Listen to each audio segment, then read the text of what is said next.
कहानी की शुरुआत एक बदसूरत लड़की से होती है जो एक बियर शॉप में वेट्रेस का काम करती थी। ग्राहक उसे बहुत बदसूरत लगती थी, इसलिए उसने उसे बुरा भला कहा और दुकान की एक दूसरी खूबसूरत वेट्रेस से उसकी तुलना की। हाइजिन के दिल में बहुत दुख था, लेकिन फिर भी वो ग्राहकों को मुस्कुराकर देखती रही। काम के बाद हाइजिन तुरंत अपनी सबसे अच्छी सहेली की जन्मदिन पार्टी में पहुंची। भले ही वो खुद बदसूरत थी, उसकी सबसे अच्छी सहेली एक बहुत खूबसूरत और हॉट लड़की थी। दोनों की सुंदरता अलग अलग थी, लेकिन उनकी दोस्ती बहुत गहरी थी। पार्टी के दौरान उसकी सहेली का पैर फिसल गया और वो स्विमिंग पूल में जा गिरी। पास खड़े नौजवान ठंडे पानी से बिल्कुल नहीं डरे और जल्दी से पूल में कूदकर उस खूबसूरत लड़की को बचाने के लिए तैरने लगे। उसी वक्त सब लोग भाग दौड़ में थे और अचानक हाजिन को भी धक्का लगा और वो पानी में गिर गई। वो संघर्ष करती रही और डूबती जा रही थी, लेकिन किसी ने उस पर ध्यान नहीं दिया। किस्मत से पूल ज्यादा गहरा नहीं था, इसलिए हाइजिन खुद ही बाहर निकल आई। अपनी खूबसूरत सहेली हरी को सबके सहारे किनारे पर आते देखकर हाइजिन को थोड़ा सुकून मिला और वो भी खुद ही किनारे पर आ गई। उसे इस बात की आदत हो गई थी कि सबकी नजरों में वो जैसे थी ही नहीं, लेकिन फिर भी आखिरकार वो एक लड़की तो थी, इसलिए उसे दुख तो हुआ ही। हाइजिन चुपचाप पार्टी छोड़कर चली गई। वो बेमन से घर की तरफ चलने लगी। मन उदास था, लेकिन आंसू भी नहीं आ रहे थे। उसके पास न सुंदरता थी, इसलिए काम में और जिंदगी में भी बहुत मुश्किलें थीं, लेकिन कोई नहीं जानता था कि उसका एक अलग ही अतीत है। कभी वो बेहद खूबसूरत लड़की हुआ करती थी और बहुत लोग उससे प्यार करते थे। कई लड़कों की वो पहली मोहब्बत भी थी। जब वो मिडिल स्कूल में थी, हाइजिन उस स्कूल की सबसे खूबसूरत लड़की थी, लेकिन इससे उसे कोई घमंड नहीं था। एक दिन उसकी क्लास में एक नया लड़का आया। वो मोटा था, इसलिए पूरी क्लास उसका मजाक उड़ाने लगी, लेकिन हाइजिन को उसके लिए बुरा लगा। जब वो जा रहा था तो दोस्तों ने उसे फिर परेशान किया। हाइजिन ने आगे बढ़कर उन बुरे दोस्तों को वहां से भगाया और उस बेचारे लड़के संजुन को ढांढस बंधाया। बारिश को लेकर उसके मन में एक डर था, क्योंकि जब बारिश हो रही थी तब उसकी माँ का इंतकाल हुआ था, इसलिए बारिश देखते ही वो घबरा जाता था और माँ माँ पुकारने लगता था। हाइजिन बिल्कुल नहीं डरी। वो संजुन के पास गई और उससे बात करने लगी। उसने अपनी कमीज से उसे बारिश से बचाया। उसने उसके कानों में ईयरफोन लगा दी। लड़का धीरे धीरे शांत हो गया और इस नेकदिल सहेली को देखने लगा। उसने कहा कि वो हमेशा उसकी रक्षा करेगी। बस इसी तरह दोनों जल्दी करीब आ गए, लेकिन फिर उन्हें अलग होना पड़ा, क्योंकि संजून को अपने पिता के साथ विदेश जाना था। जाने से पहले उसने हिम्मत जुटाई और हाइजिन को एक किस दी और वादा किया कि वो फिर मिलेंगे, और वो वादा पूरा होने वाला था 20 साल बाद। उस दिन हाजिन के दफ्तर में सुबह से ही बहुत बुरा हुआ था। वो इंटरव्यू के लिए पहले ही देर कर चुकी थी। लिफ्ट में घुसते ही अजीब हालात बन गए। वो पहले आई थी लिफ्ट में, लेकिन बाद में एक खूबसूरत लड़की आई, जिसकी वजह से लिफ्ट ओवरलोड का अलार्म बजने लगा। उस लड़की ने जैसे सुना ही नहीं। किसी ने कुछ नहीं कहा। उस लड़की ने हाइजिन को खुद ही लिफ्ट से बाहर कर दिया, लेकिन तभी किसी अनजान शख्स ने उस खूबसूरत लड़की को धकेल कर बाहर किया और हाइजिन को अंदर बुला लिया। इसी वजह से वो इंटरव्यू में वक्त पर पहुंच गई। इंटरव्यूअर ने उसके अनुभव के बारे में बहुत कुछ पूछा, खासकर ये कि वो 3 महीने से ज्यादा कहीं काम क्यों नहीं कर पाई। हाइजिन ने बिना झिझके फौरन जवाब दिया। उसके बॉस को पुलिस ने गिरफ्तार कर लिया था और कंपनी अचानक बंद हो गई थी। उसके सीधे साफ जवाब पर दूसरे उम्मीदवार हंसने लगे। इंटरव्यूअर भी बेबस था। रिजल्ट का ईमेल अभी नहीं आया था, लेकिन हाइजिन को पहले से ही अंदाजा था कि क्या होगा। फिर भी वो उस रात ईमेल का इंतजार करती रही। उसे एक ईमेल आया जो देखने में सन जून का लग रहा था, वही उसका मोटा दोस्त जो पहले हुआ करता था। इस अचानक आए जवाब ने हाइजिन को रात भर खुश रखा। अगली रात वो खुशी खुशी मिलने की जगह पर पहुंची। उसने देखा कि एक मोटा लड़का कुर्सी पर बैठकर खाना खा रहा है। ह्यून खुशी से उसके पास दौड़ी और कंधे पर थपथपाया और उसका नाम लिया। फिर उसका हाथ पकड़कर बोली कि वो बिल्कुल नहीं बदला, लेकिन उस मोटे लड़के ने उसे शक की नजर से देखा। उसने पूछा कि वो कौन है और क्या वो उसे जानता है। तभी हाइजिन को समझ आया कि उसने गलत इंसान पकड़ लिया। उसी वक्त उसका फोन बजा। संजून का कॉल था। साथ ही एक खूबसूरत नौजवान सामने आया जो फोन पर बात कर रहा था। हाइजिन को झटका लगा जब उसने देखा कि उसके हर जवाब की आवाज उसके फोन से आ रही आवाज से बिल्कुल मिलती है। वो मोटा दोस्त संजून इतना बदल गया था। इस हैरान कर देने वाले बदलाव ने उसे सदमे में डाल दिया। उसका पूरा बदन जैसे जम गया। वो खूबसूरत नौजवान उसे हाथ हिलाकर बुला रहा था। उसने उसे पहचाना नहीं, लेकिन अचानक वो उसके पास से गुजर गया और उसके पीछे खड़ी खूबसूरत लड़की का हाल पूछने लगा। उसने हाइजिन को नहीं पहचाना, क्योंकि हाइजिन तो कभी वो हसीन लड़की थी जिसे हजारों लोग चाहते थे। भला वो इस घुंघराले बालों वाली बदसूरत बतख कैसे हो सकती थी? इसी सोच ने उसे खुद में सिमटा दिया था और संजून को पुकारने की हिम्मत नहीं थी। हाइजिन एक कोने में छिपकर संजून को देखती रही जब उसने गलत इंसान पहचान लिया। हाइजिन बेमन से घर की तरफ चली। रास्ते में उसकी मुलाकात अपनी सबसे अच्छी सहेली हरी से हुई। उसे देखकर लगा कि वो उदास है। हरी ने उसके साथ कई साल गुजारे थे, इसलिए वो समझ गई। हाइन ने कहा कि अब वो संजून के लायक नहीं रही। उसकी यादों में वो हमेशा एक खूबसूरत छात्रा थी, इसलिए अगर वो इस बदसूरत रूप में आई तो वो बहुत निराश होगा। हारी ने कितना भी समझाया, हायन खुद को सिकोड़ती रही और खुद को कोसती रही, लेकिन वो संजुन को लंबे वक्त तक इंतजार में नहीं रख सकती थी। इसलिए उसने एक हिम्मत भरा फैसला किया। उसने अमीर और खूबसूरत हारी से कहा कि वो हाइजिन बनकर संजुन से मिले। हारी ने ज्यादा सोचा नहीं और आत्मविश्वास से संजुन के सामने आकर उसका हाल पूछा। संजुन ने उस खूबसूरत लड़की को देखकर हेन का नाम लेकर बुलाया और फिर उसे करीब से गले लगा लिया। उस पल हाइजिन सिर्फ दूर खड़ी बेचैनी से उन दोनों को देख सकती थी। उदास आंखों से वो रेस्तरां तक उनके पीछे पीछे चली गई। संजुन की प्यार भरी नजरें हरी पर टिकी थीं, क्योंकि वो सोचता था वही हाइजिन है। इसी वजह से हरी शर्मा रही थी। उसने हरी के काम के बारे में पूछना शुरू किया, लेकिन हाइजिन ने पहले से ये सब तैयार कर दिया था। उसने हरी को सिखाया था कि क्या जवाब देना है, इसलिए हरी वही दोहराती रही जो उसे याद था। लेकिन कुछ सवाल ऐसे भी थे जो तय नहीं थे। हरी को जवाब नहीं पता था। पीछे खड़ी हाइजिन बहुत परेशान थी। वो लगातार इशारों से हरी को जवाब समझाने की कोशिश कर रही थी, लेकिन हरी समझ नहीं पाई। इसलिए हरी का जवाब लड़खड़ाया और थोड़ा उलझा हुआ लगा। लेकिन हाइजिन की लगातार मदद की वजह से संजुन को कुछ गलत नहीं लगा। हरी ने बचपन की वो सारी बातें सही सही बताई जो सिर्फ हाजिन और सुन जून जानते थे। उसने हाइजिन का दिल से शुक्रिया अदा किया कि उसने उसकी जिंदगी में रोशनी लाई। उसने शुक्रिया कहा कि उसने उसे छोड़ा नहीं और उसे जिंदगी में उम्मीद दिलाई। ये बात हारी से कही गई थी, लेकिन पीछे खड़ी हाइजिन का दिल भर आया। उसके लिए ये किसी बड़े सुकून की तरह था। खाने के अंत में हरी ने हाइजिन के कहे अनुसार कहा कि कल उसे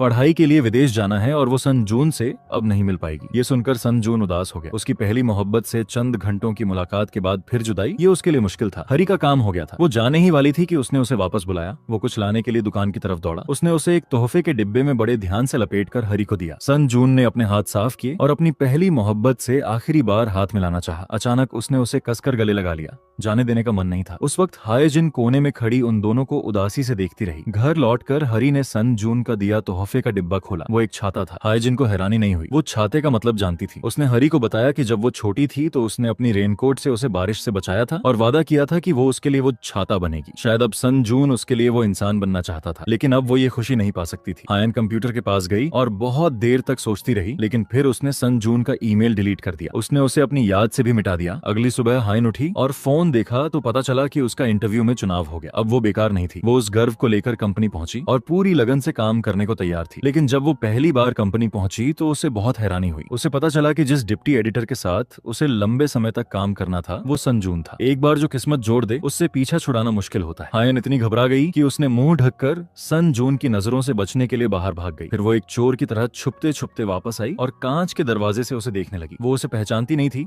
लेकिन उसे देखते ही उसका दिल धड़क उठा। वो पलटी और भाग खड़ी हुई। आखिरकार वो लिफ्ट में पहुंची और उसका दिल बैठ गया क्योंकि अंदर सन जून था। पहले की घबराहट में उसने गलत इंसान देख लिया था। तभी लिफ्ट की रोशनी अचानक बुझी और लिफ्ट रुक गई। हेन थर थर कांपने लगी और घबराहट में दरवाजा पीटने लगी। सन जून झुंझला गया। उसने उसे पीछे खींचा, उसका नाम का टैग उठाया और जोर से हाइजिन पढ़ा। उसे लगा वो पहचान गया, लेकिन वो सिर्फ उसे शांत करना चाहता था। उसे बस इत्तेफाक लगा कि इसका नाम वही है। अपनी पहली मोहब्बत से सामना होने पर हाउन ने होंठ कसकर भींच लिए। वो दीवार से लगकर एक कोने में सिमट गई। सन जून को कुछ समझ नहीं आया। उसे लगा उसकी कर्मचारी के दिमाग में कुछ गड़बड़ है। हाजून ने कोशिश की कि वो उस पर ध्यान न दे। उसने सांस भी रोक ली, लेकिन जितना उसने रोका उतना ही सन जून घबराने लगा। इतनी देर सांस रोकने से हाइजिन लगभग बेहोश होने लगी। वो जमीन पर बैठ गई और हांफने लगी। सन जून को लगा उसे अंधेरे से डर लगता है, इसलिए उसने वही किया जो हाइजिन ने बचपन में उसके लिए किया था। उसने उसे सुनने के लिए ईयरफोन दे दिए ताकि उसका मन शांत हो। हाइजिन के दिल में एक हलचल उठी। वो सच में सन जून को बताना चाहती थी कि बचपन में यही गाना उसे सुनाकर उसे चैन देने वाली वही थी। उसकी पहली मोहब्बत जिसकी वो तलाश में था वही सामने खड़ी है। लेकिन फिर उसने हिम्मत नहीं की। संगीत बंद हुआ और लिफ्ट खुली। सन जून बिना रुके बाहर निकल गया और हाइजिन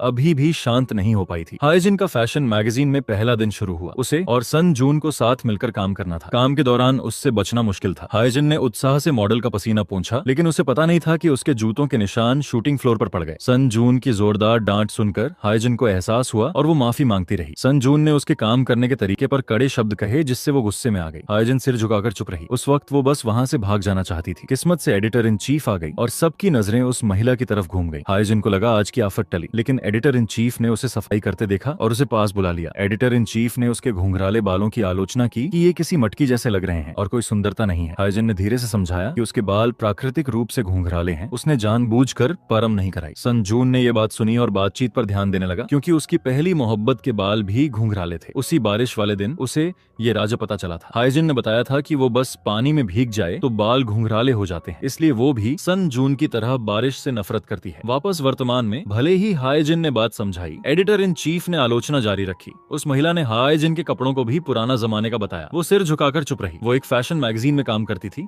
लेकिन उसके पास कोई सुंदरता नहीं थी, इसलिए हाइजिन सिर्फ भारी काम कर सकती थी। काम के एक लंबे दिन के बाद, जिसमें बहुत ताने सुनने पड़े, कार में हायन ने हरी से अपना सारा दिन बताया। बस उसे याद करके ही सांस लेना मुश्किल हो गया। जब उसने मुंह ऊपर उठाकर ताजी हवा ली तो सन जून की कार पास से गुजरी, लेकिन बीच में किसी ने रोक दिया। सन जून उस बड़े लेकिन खाली घर वापस आया। हाइजिन की याद में उसने उसे एक चिट्ठी भेजी, जिससे हेन घबरा गई और हारी से मदद मांगी। हारी ने फौरन संजुन को यूरोप में खींची अपनी तस्वीर भेज दी। दी और कहा कि वो वहाँ घूम रही है। ये पढ़कर वो अपनी पहली मोहब्बत के बारे में सोचकर खुशी से मुस्कुरा उठा, लेकिन वो मुलायम और गर्म था सिर्फ उसके साथ। दफ्तर में डिप्टी एडिटर के रूप में वो बेहद कड़ा था। वो अपने कर्मचारियों पर जोर डालता था कि कंपनी की 20वीं सालगिरह के लिए जल्दी से सजावट के आइडिया लाएं। उसने एक मिनी रेत घड़ी से हर किसी के जवाब का वक्त तय किया। चाहे कोई भी बात करे, वो संतुष्ट नहीं होता। कोई भी आइडिया उसे मनाने में कामयाब नहीं हुआ। लगातार कड़े शब्दों ने कर्मचारियों पर भारी दबाव डाल दिया। सन जून ने बस पांव पटका और सब इतने चौंक गए, खासकर हेन, कि उसे पता ही नहीं चला जब उसने उसे बोलने के लिए बुलाया। जब उसने बोला तो लड़खड़ाई और वक्त बर्बाद किया, इसलिए उसने उसे बाहर कर दिया। उसकी डांट से वो पूरी मीटिंग उदास रही। वो बस उसे देखती रही और सोचती रही कि क्या बदसूरत होने की वजह से वो उसकी परवाह नहीं करता। मीटिंग में कर्मचारियों की तैयारी की पत्रिकाएं सन जून ने फाड़ दी, जिससे सब बहुत नाराज हुए। जो शख्स अमेरिका से आया था और कोरियाई स्टाइल नहीं समझता, वो उन्हें कैसे जज कर सकता है। लेकिन काम खत्म होने पर वो खुद आगे बढ़कर स्टाफ के सामने अपना कार्ड रखा। उसने कहा कि जाओ, जितना चाहो मस्ती करो, वो सबका खर्च देगा। जाहिर है, असल में सन जून अहंकारी और स्टाफ को तुच्छ समझने वाला नहीं था, लेकिन कोरिया की सबसे बड़ी मैगजीन बंद होने वाली थी। अमेरिका के हेडक्वार्टर के आदेश पर वो इस शाखा को बचाने आया था। इस शाखा को 1 महीने में शीर्ष स्थान पर पहुंचना था, तभी हेडक्वार्टर अपना फैसला वापस लेता। इसीलिए वो सबकी क्षमता निकालने के लिए दबाव बना रहा था। एक दिन हायन हमेशा की तरह कंपनी के काम कर रही थी। अचानक उस बुरे बॉस से टकराई और सन जून की बाहों में जा गिरी। उसका दिल जोर से धड़कने लगा। वो हकलाते हुए शुक्रिया कहने लगी, लेकिन उसके खड़े होने से पहले उसने हाथ छोड़ दिया, जिससे वो जमीन पर गिर गई। उसने ये भी कहा कि उसके दिमाग और आंखों में गड़बड़ी है। फिर वो चला गया। हायजिन ने तय किया कि वो और बर्दाश्त नहीं करेगी। वो अपनी काबिलियत से इस पद पर आई थी। काम में हर कोई गलती करता है, लेकिन वो उसे इतना तुच्छ क्यों समझता है। सन जून का रवैया वैसा ही रहा। उसने हायजिन की नौसिखिया होने की,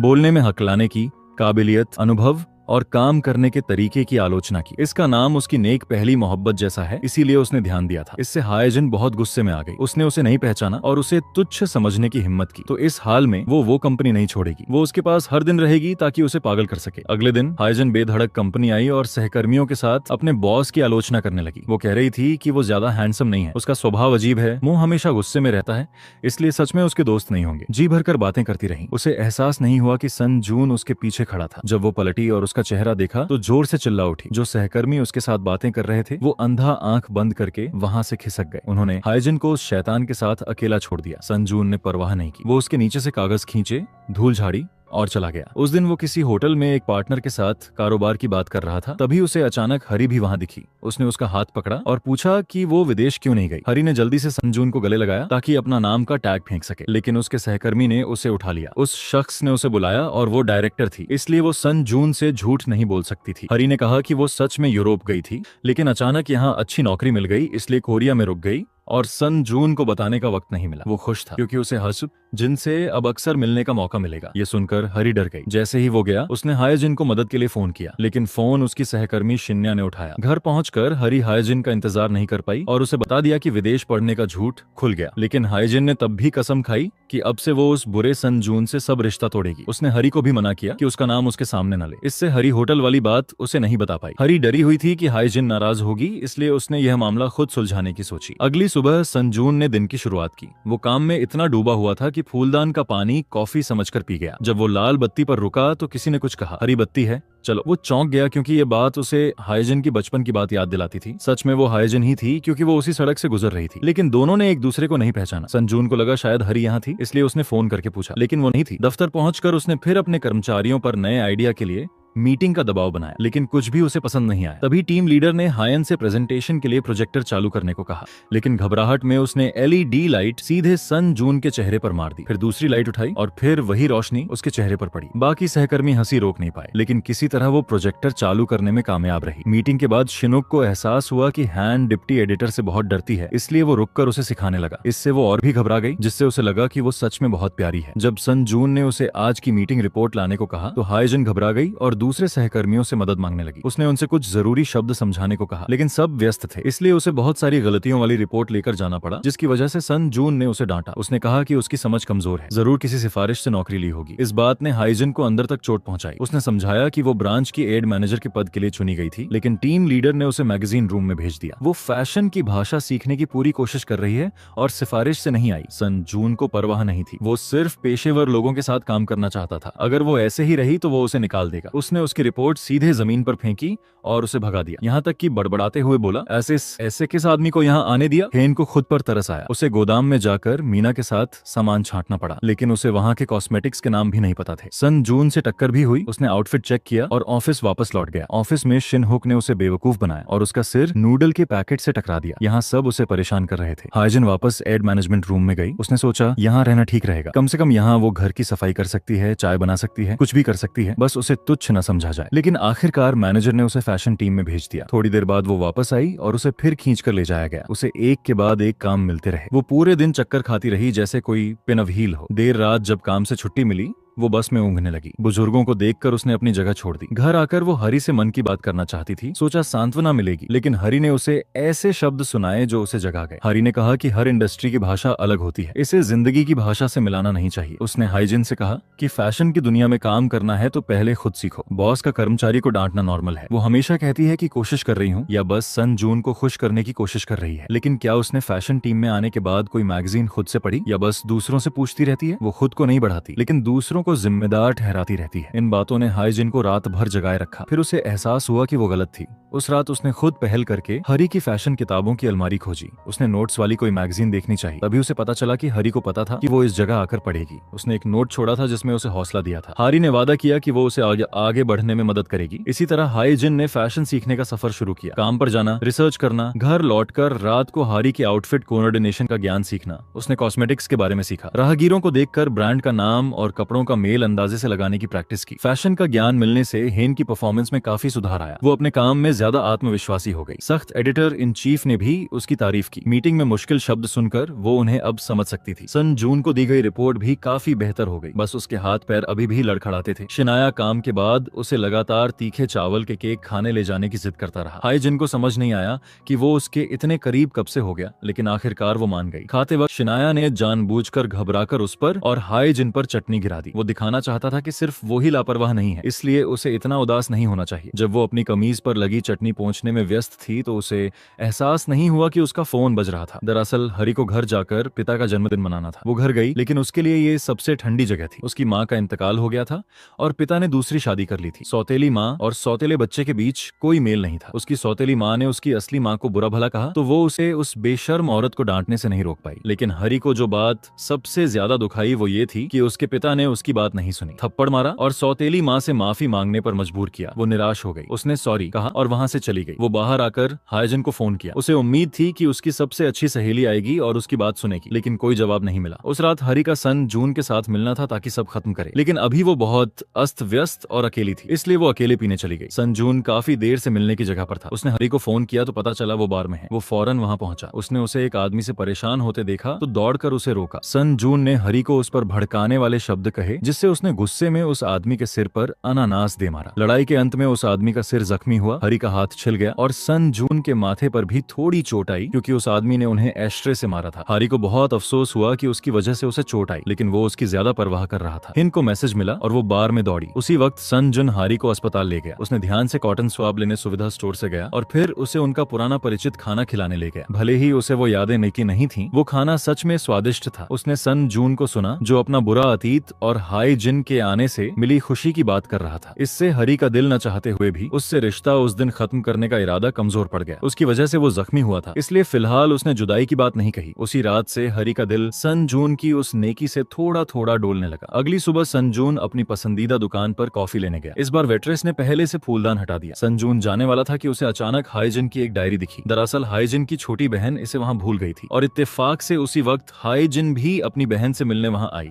उसकी छोटी बहन वैसी ही दिखती थी जैसी हाइजिन जवानी में दिखती थी। सन जून दंग रह गया, जैसे उसकी पहली मोहब्बत सामने आ गई हो। वो नोटबुक भी उसकी बहन की थी। हाइजिन उसके सामने खड़ी होकर अपनी नोटबुक वापस मांगने लगी। उसने हाथ बढ़ाया और उसकी बहन से मिलना चाहा। हाइजिन ने कहा कि वो हाइजिन की छोटी बहन है। ये देखकर हाइजिन डर गई और पलटकर भाग खड़ी हुई। बाहर जाकर उसने हिम्मत की और सन जून को फोन किया कि एडिटर इन चीफ उसे तुरंत बुला रही है। इस तरह उसने उसे वहां से भगाया। दरअसल सन जून को हाई जिन से नाराजगी इसलिए नहीं थी कि वो बदसूरत थी, वो तो सबके साथ ऐसे ही था। एडिटर्स और टीम लीडर खुद बनाई मैगजीन में छोटी गलती या कुछ नया न होने पर भी सन जून ने उन्हें मंजूरी नहीं दी। वो सिर्फ उसी के साथ नर्म था जिसे वो अपनी पहली मोहब्बत मानता था। काम से जाते वक्त उसने एक खूबसूरत आकाश देखा। उसने तस्वीर ली और हरी को भेजी, साथ में उसके जख्म का भी हाल पूछा। इस छोटी सी बात ने हरी जैसी अकेली लड़की को सुकून दिया। उसी वक्त दफ्तर में हेन भी आकाश की तस्वीर लेना चाहती थी, लेकिन शिनू ने रोक दिया। वो उसके करीब आना चाहता था। बस में उसने उसे बुजुर्गों के लिए जगह छोड़ते देखा था। वो उसकी बाहरी सुंदरता से परे उसके अंदर की खूबसूरती देखकर उसे पसंद करने लगा था। उस रात घर जाकर हाईजन एडिटर इन चीफ की बातों से परेशान हो गई, जिन्होंने कहा था कि उसे अपनी दिखावट बदलनी होगी। इसलिए उसने थोड़ी तैयारी करने का सोचा। अगले दिन दफ्तर पहुंचने पर सन जून बहुत हैरान रह गया। उस दिन फैशन टीम को सन जून का ड्राइवर बनकर उसे एयरपोर्ट पर पार्टनर लेने जाना था। कोई भी मुश्किल बॉस के पास नहीं जाना चाहता था, लेकिन अचानक हेन ने खुद ये काम लेने की बात कही। दरअसल शिनुक ने उसे बेवकूफ बनाया था। उसने कहा कि उसकी बगल में छेद है, इसलिए उसने हाथ उठाकर देखा। ठीक 4 बजे सन जून ने कार में बैठकर रवाना हुआ। पीछे के आईने में देखा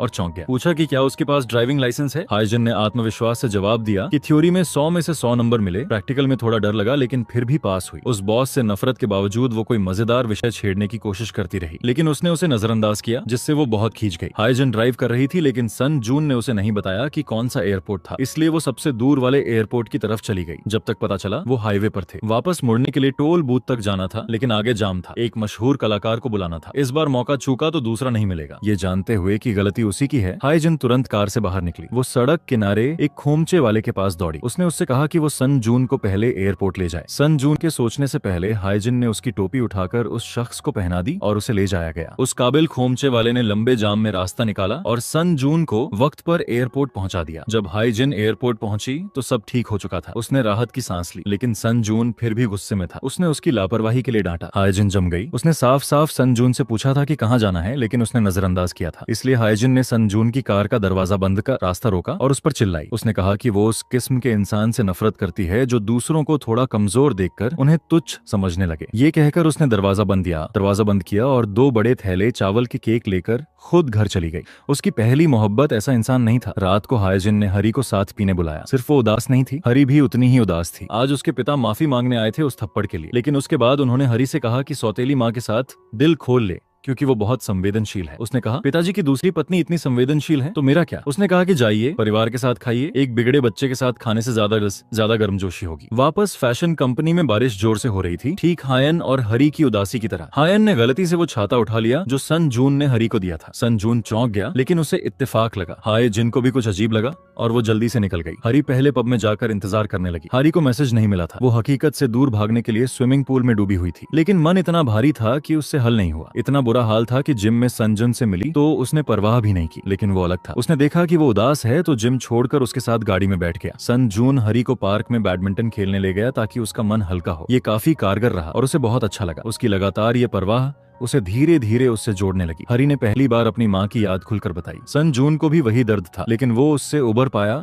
क्योंकि बचपन में हाईजिन उसके साथ थी। इससे हरी परेशान हो गई। उधर किन को बिना बुलाए पीने वाला साथी मिल गया। शिनाक अभी अभी काम से आया था। उसने उसका लाल नशे में भरा चेहरा देखा और मुस्कुराया। अचानक उसने उसे छेड़ने का मन किया ताकि वो जोर से बोले। किन सच में नशे में थी। वो लगभग सन जून के साथ अपना राज शिनाक को बताने वाली थी। किस्मत से वो बहुत ज्यादा पी चुकी थी और बेहोश हो गई। उसने कुछ नहीं बताया। उसे घर ले जाना पड़ा। रास्ते में के जून एक गाय की तरह इधर उधर हो रही थी। फिर वो जमीन पर बैठ गई, अपनी जेब का सामान निकाला और फोन निकालकर सन जून को कॉल किया। जैसे ही फोन लगा, हाईजिन ने उस पर चिल्लाया और उसे बुरा भला कहा। फिर उसने कह दिया कि वो हाईजिन है, लेकिन वो बिल्कुल शांत रहा। उसे कोई हैरानी नहीं हुई। उसने पूछा कि वो शराब पी रही है और जल्दी घर जाए। अगली सुबह जागी तो वो बिस्तर पकड़कर उल्टी कर रही थी। हरी के बताने पर उसे पता चला कि रात को शिन्या उसे घर छोड़ गया था। उसने उस पर उल्टी भी कर दी थी। ये सुनकर हाईजिन बहुत शर्मिंदा हुई। फिर उसने देखा कि उसकी खूबसूरत सहेली आज लंबी पैंट पहनकर आई है। कल रात सन जून ने हरी को याद दिलाया था कि ठंड है, छोटे कपड़े मत पहनना। उसने अपने पिता की बात नहीं सुनी, लेकिन सन जून की बात मानी। इन काम पर जाते वक्त सड़क पार कर रही थी। उसने फोन देखा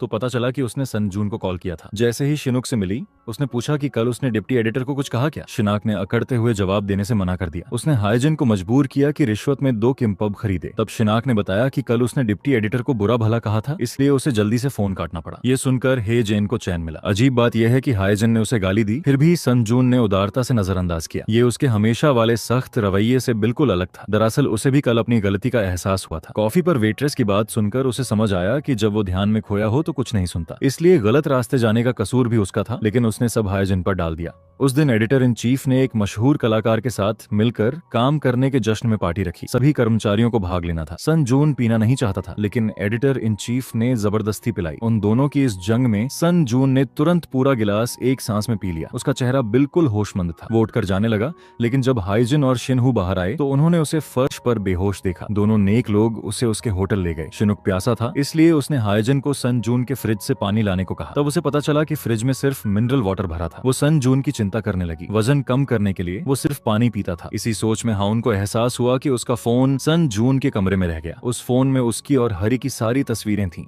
वो पूरी दिमागी ताकत लगाकर दरवाजे का पासवर्ड सोचने लगी, लेकिन सब कोशिशें बेकार गईं। आखिरकार सन जून की पुरानी डायरी की मदद से वो दरवाजा खोल पाई। वो चुपके से कमरे में घुसी। अच्छी बात ये थी कि वो अब भी सो रहा था। उसने अपना फोन वापस लिया। उसी वक्त हरी के होटल में एक वीआईपी मेहमान ने एक म्यूजिक प्लेयर कमरे में भूल गया था। उसने ले जाने को नहीं कहा था। वीआईपी मेहमान होने की वजह से हावी खुद प्लेयर वापस देने गई। गलियारे में उसे एक बेतरतीब कपड़े वाला आदमी दिखा। उसने जल्दी से उसे बाहर खींचा, लेकिन वो वीआईपी मेहमान निकला। इससे भी ज्यादा हैरानी ये हुई कि वो शिन्या था। वो तूफानी अमीर खानदान का लड़का जो जुनून से पत्रकारिता में काम करने आया था। वापस हाइजिन के पास वो कमरे में रुकी। उस अधूरी पहेली को देख रही थी जिसमें एक टुकड़ा गायब था। ये वो खूबसूरत याद थी जो उसने और सन जून ने बचपन में मिलकर बनाई थी। जैसे ही वो उसे छूने वाली थी, सन जून जाग चुका था और अचानक उसके पीछे आ खड़ा हुआ। वो डर गई। उसके डरने से कांच का पहेली का डिब्बा गिर गया। उसे डर था कि वो टूटे कांच पर पैर न रखते, इसलिए उसने उसे खींचकर अपनी बाहों में ले लिया। उसने पूछा कि वो उसके कमरे में क्यों है। उसने बोला कि वो उसकी पेंटिंग तोड़ने आई थी। हाइजिन ने कहा कि नहीं और झुककर टुकड़े उठाने लगी, लेकिन सन जून ने उसे हाथ नहीं लगाने दिया। हाइजिन ने समझाया कि वो और शिनुक उसे घर ले आए थे, लेकिन उसे यकीन नहीं हुआ क्योंकि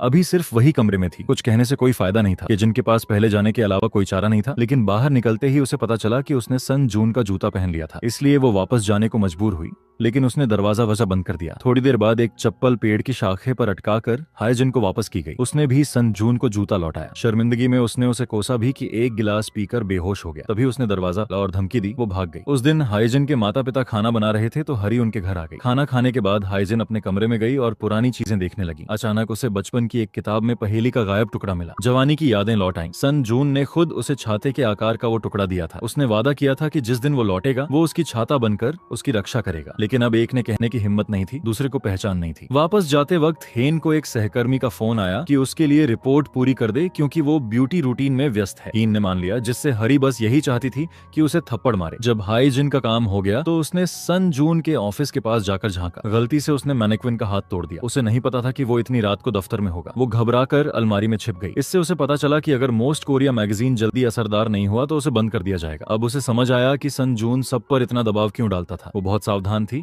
लेकिन फिर भी उसे पता चल गया। उसने कहा कि वो इस बारे में किसी को नहीं बताएगी। उसने उसे जाने दिया। वो उस नासमझ लड़की को देखकर हंसा। उसे डर नहीं था कि वो राज खोलेगी। हाइजिन को एहसास नहीं था कि वो पहेली का टुकड़ा उसके कमरे के दरवाजे के सामने गिरा दिया। लगता था सन जून को नहीं पता था। वो जिम गया और वहाँ हरी मिली जो अभी अभी ट्रेनिंग से आई थी, लेकिन उसे उसके साथ और वक्त बिताने का मन था। उसने झूठ कहा कि वो अभी आई है। ट्रेनिंग खत्म होने के बाद हरी उसे घर छोड़ने गई। घर जाने से पहले सन जून ने देखा कि हरी की पलकें झड़ी हुई हैं। ध्यान से उसने उसे उठा कर दिया। उसने उसे वो काम याद दिलाया जो वो बचपन में करते थे, यानी मुराद मांगना। इससे हरी हंसी भी और परेशान भी हुई। घर लौटकर उसे हाइजिन के लिए अचानक अफसोस हुआ। हरी ही जिन की पहचान इस्तेमाल करके उसकी पहली मोहब्बत के साथ थी। अगले दिन ही जिन और सन जून एक साथ काम पर गए। वही पुराना जुमला, हरी बत्ती है चलो, लेकिन इस बार वो उसकी मौजूदगी भांप सका। दफ्तर पहुंचने पर हाइजिन को पता चला कि सन जून के ऑफिस के पास पहेली का टुकड़ा गिर गया था। डर था कि वो देख लेगा, इसलिए वो उससे पहले उसे ढूंढने निकली। वो फर्श पर घुटनों के बल रेंगने लगी, जिससे सहकर्मी चौंक गए, लेकिन सन जून ने उस टुकड़े को पैर के तले दबाकर अपने ऑफिस में जा चुका था। हाइजिन ने डिलीवरी का काम लिया और बहाने से पेन गिराकर झुकी ताकि सन जून के जूते के तले से टुकड़ा निकाल सके, लेकिन उसका पैर बार बार हिलता रहा। जब वो झुकी तो सन जून ने उसे चौंका दिया और बाहर भेज दिया। दोपहर तक वो बाहर नहीं आया। इसी दौरान टुकड़ा खुद ही गिर पड़ा। पलटने पर शिन्यू ने जल्दी से उसे गले लगाया और टुकड़ा निकाल लिया। दरअसल पहले शिनुक ने हाइजिन को उस टुकड़े के बारे में सफाई वाली दीदी को बताते सुना था और रात पहले उसने हाइजिन की पहली मोहब्बत की पहचान भी जान ली थी, इसलिए उसने उसकी मदद करने का फैसला किया। हाइजिन ने शिनुक को खाने पर तोहफे में आमंत्रण दिया। उसने ये भी मान लिया कि वो उसकी मांस पलटने वाली दीदी बनेगी। उधर हरी अभ्यास के कमरे में सन जून के आने का इंतजार कर रही थी। उसे पता नहीं था कि कब से उस पर ध्यान जाने लगा, लेकिन वो नहीं आया तो उसे उसे खुद ही वापस जाना पड़ा। वो सुविधा स्टोर पर सामान लेने गई। वहाँ अचानक शिन्या मिला। वो अमीर खानदान का लड़का था, लेकिन इंस्टेंट नूडल के पैसे भी नहीं थे। हरी को पैसे देने पड़े पिछले दिन की गड़बड़ी के लिए माफी में। उसने उसे बेघर आदमी समझा। शिन ह्यूक की बिंदास तरीके से नूडल खाने की आदत पर उसने आलोचना की, लेकिन फिर वो खुद भी उसी तरह नूडल खाने लगी और कह दिया कि कितना स्वादिष्ट है। तभी हाइजिन का फोन आया। दोनों ने मिलकर घर जाने का तय किया। सोचा था तीनों मिलेंगे, लेकिन शिन्यो हाइजिन के आने से पहले होटल लौट गया। हरी अपनी पुरानी दुनिया में वापस नहीं जा पाई। एक आदमी उसके पीछे पड़ा था। पहले ऐसा आदमी उसका मापदंड था, लेकिन अब ऐसा इंसान उसे घिन दिलाता था। वो एक सादा और सच्चा प्यार चाहती थी, जहाँ साथ खाना खाएं और मन की बातें करें, बड़ी बड़ी पार्टियां नहीं। रास्ते में उसे सन जून की परछाई दिखी। हरी कार से उतरकर उसके पीछे भागी, लेकिन अचानक उसे एहसास हुआ कि वो तो सिर्फ एक ढोंगी है। उसे चाहने का कोई हक नहीं। वो उदास होकर शिनुक के पास गई। उससे पूछा कि किसी ऐसे इंसान को कैसे भूलें जो उसका नहीं है। फिर उससे कहा कि उसका मंगेतर बनकर उसे एक आदमी के सामने प्रपोज करे ताकि वो उसे भूल जाए। लेकिन उस रात दोनों देर तक इंतजार करते रहे। सन जून नहीं आया। रास्ते में एक कार एक्सीडेंट हो गया था। बारिश हो रही थी, जिससे उसे डर लग गया और माँ की याद आ गई। घबराहट में वो कार पर काबू नहीं रख पाया। सन जून बस कार से उतरकर भागना चाहता था, लेकिन उसके हाथ पैर बिल्कुल जवाब दे गए और वो सड़क पर गिर पड़ा। पास से गुजरती बस में हियन ने देखा और बहुत घबरा गई। उसने खतरा उठाकर सन जून के लिए रेनकोट लाने दौड़ी। वो उसे लगातार हौसला दिलाती रही। वो उस बदसूरत लड़की को देखने लगा। उसकी आंखों में उसकी पहली मोहब्बत की तस्वीर उभरने लगी। उसे बस स्टॉप पर पहुंचाया। सन जून उसे बार बार भगाने की कोशिश कर रहा था, लेकिन उसने पहले टैक्सी बुलाकर उसे घर भेजा। तब आजाद हुई। हरी ने फोन किया। पता चला सन जून टैक्सी में बेहोश था। उसने शिन हुक को संक्षेप में बताया और फौरन निकल पड़ी। हरी जैसे ही आई, सन जून के कमरे का दरवाजा खटखटाया। उसने कमजोर हालत में दरवाजा खोला और उसकी बाहों में गिर गया। हरी एक अमीर घर की बेटी थी, जिसकी हमेशा सेवा होती थी, लेकिन उसने अपने प्यार के लिए दलिया बनाया। वो काफी अनाड़ी थी। सन जून थोड़ा होशमंद था। उसने हरी के पास आकर पूछा कि क्या वो किसी काम से आई है। वो अचानक जुदाई की बात नहीं कहना चाहती थी। बहाना बनाया कि वो उसकी कमीज वापस करने आई है। दलिया बन गया, लेकिन सन जून सो गया। उसी वक्त हाय जिन भी शिनुक से मदद मांग रही थी। उससे कहा कि वो सन जून के लिए दलिया ले जाए। बदले में वो उसकी 3 मनचाही बातें मान लेगी। इस फायदेमंद अदले बदले पर शिन ने फौरन हाँ कर दी। वो सन जून के होटल पहुंचा, लेकिन सुरक्षा ने उसे गलत समझ लिया। कमरे के दरवाजे पर हरी से टकराया। उसने कहा कि उसकी दोस्त बीमार है, इसलिए उसे यहाँ छोड़ दिया। शिन्या ने ज्यादा नहीं सोचा। सन जून के कमरे में गया, जार में रखे पहेली के टुकड़े देखे और समझ गया। सन जून को एक झपकी में देखकर शिनुक ने हाइजिन की पहचान बताई। फिर उसने हरी का बनाया सिरके से भरा दलिया हटाया और हाइजिन का लाया दलिया रख दिया। शिनाक वापस जाने ही वाला था, लेकिन सन जून को बुखार बहुत तेज लगा, इसलिए उसे रुककर उसकी देखभाल करनी पड़ी। अगली सुबह सन जून उठा तो एक अनजान आदमी को घर में देखकर बहुत डर गया। शिनाक ने बताया कि हाइन ने उसे भेजा था, वो खुद नहीं आया और वो इतनी जल्दी में था कि कपड़े नहीं लाया, इसलिए थोड़ी देर के लिए सन जून का अंडरवियर उधार लिया। वो तुरंत वापस करेगा। ये सुनकर सन जून के रोंगटे खड़े हो गए। उसने वो अंडरवियर शिनाक को दे दिया। थोड़ी देर बाद उसने हरी को मैसेज करके दलिया के लिए शुक्रिया कहा। उसे लगा ये दलिया हरी ने बनाया था। रात को सन जून के साथ बारिश में रही हाइजिन को सर्दी हो गई। आज काम पर आने पर हर छींक पर उसके सहकर्मी डर जाते थे। सन जून उसे देखकर बहुत पछता रहा था। आखिरकार उसकी ही वजह से उसे सर्दी लगी थी। कल बारिश में उसकी देखभाल करते वक्त उसे पहली मोहब्बत जैसा एहसास हुआ था। वो दवाई लेने फार्मेसी गया, फिर दफ्तर लौटकर हाइजिन की मेज के पास गया, लेकिन जैसे ही कोई गुजरा उसने दवाई छिपा ली और चला गया। वो उस कठोर डिप्टी एडिटर का रुतबा बनाए रखना चाहता था। जब तक वो हिम्मत जुटाता, किसी ने पहले ही कर दिया। शिन्या ने बिना झिझक के हाइजिन के माथे पर बुखार की पट्टी लगाई। उसे प्यारा बिल्ली वाला मास्क भी दिया। सन जून ही जिनको दवाई नहीं दे पाया, गुस्से में उसने उस पर रिपोर्ट न देने का आरोप लगाया और गुस्से में दवाई का थैला फेंक दिया। दोपहर में सन जून ने हरी को शुक्रिया कहने के लिए खाने पर बुलाया, लेकिन फिर बारिश हो गई। इसी से उसे पता चला कि हरी को उसकी पहली मोहब्बत की तरह बारिश से डर नहीं लगता, बल्कि उसे बारिश बहुत पसंद है, क्योंकि बचपन में वो अपनी माँ के साथ बारिश में खेलती थी। हरी को कुछ अजीब लगा और उसने जल्दी से बात बदल दी। पीछे के दफ्तर में काम खत्म होने पर हमेशा की तरह सब काम हाइजिन पर डाल गए। उसे इस बात की इतनी आदत हो गई थी कि उसने सब काम उठा लिया, लेकिन शिन्या की दी दवाई की वजह से आंखें बंद होने लगी और वो सो गई। सन जून ने ये देखा। वो फौरन उसकी मदद करने आया। उसने उसकी नींद न टूटे इसलिए कॉल बंद कर दिया। एक सहकर्मी जो अभी गया नहीं था, वो मास्क पहनकर सबको डराने की कोशिश कर रहा था। सन जून डर गया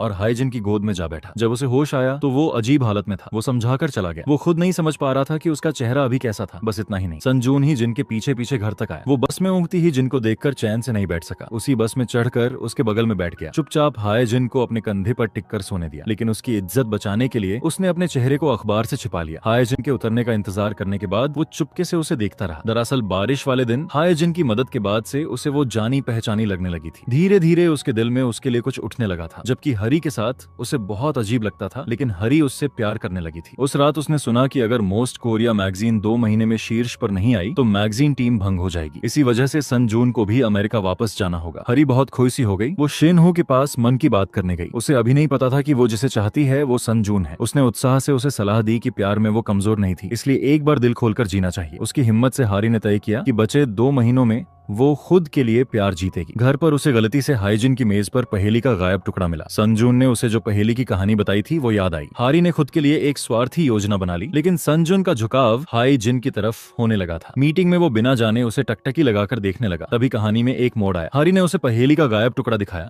उसने कहा कि उसने इसे दशकों से संभाल रखा है, शायद उन दोनों की किस्मत में अभी भी मेल है। तस्वीर देखकर संजून चुप हो गया। हारी के लिए उसकी भावनाएं कहना मुश्किल था। शाम को वो उसके साथ डेट पर निकले। तभी उसकी सौतेली माँ ने बाथरूम में उसे बताया कि वो झूठे नाम से मिल रही है। अपने प्यार की रक्षा के लिए हरी ने पहली बार अपना घमंड छोड़ा और सौतेली माँ से राजी रखने की गुजारिश की। इससे सौतेली माँ और ज्यादा जानना चाहती थी। वो सीधे संजून से मिलने चली गई। उसने अपनी पहचान नहीं बताई, लेकिन इससे हरी डर गई। हरी बहुत खुद पर तरस खाने लगी। वो बस प्यार चाहती थी, लेकिन सब कुछ छुपाना बहुत मुश्किल था। उस रात वो तकिया लेकर हाईजिन के कमरे में आई। साथ सोना चाहती थी। वो हाईजिन के लिए बहुत माफी भी मांगती रही, लेकिन साथ ही खुद के लिए खुशी भी चाहती थी। वो चाहती थी कि संजून के साथ 2 महीने प्यार करे, फिर उसे अमेरिका जाने दे और हाईजिन की दोस्ती पहले जैसी रहे। उधर संजून के मन में एक खालीपन था। उसे हाईजिन के प्रति अजीब भावनाएं थीं, लेकिन उसे लगता था हरी उसकी पहली मोहब्बत है। उसने प्याज कूड़े में फेंका। अगले दिन दफ्तर में वो फिर सबसे ठंडा था। उस दिन एक रिपोर्टर अचानक व्यस्त हो गया, इसलिए ये काम है जिनको दिया गया। हानो को लगा जुनवू एक अमीर नौजवान है, इसलिए वो उसके पास पहुंची। हानो ने उसे अपनी कार में बिठा लिया, इसलिए हाईजिन को संजून के साथ कार में जाना पड़ा। हाईजिन संजून से बात करने की कोशिश करती रही, लेकिन उसका चेहरा बहुत कठोर था। गुस्से से बोला कि चुप रहे और बैठे। इससे वो शर्म से सिमट गई। आखिरकार वो पहुंचे। बाकी 2 व्यस्त थे, इसलिए संजून और हाजिन ही मिलने गए। रेस्तरां में संजून ने सबसे महंगे 2 खाने मंगाए। हाजिन ने उसे समझाने की कोशिश की कि यहाँ खाना महंगा है, लेकिन वो तुच्छ रवैये में बोला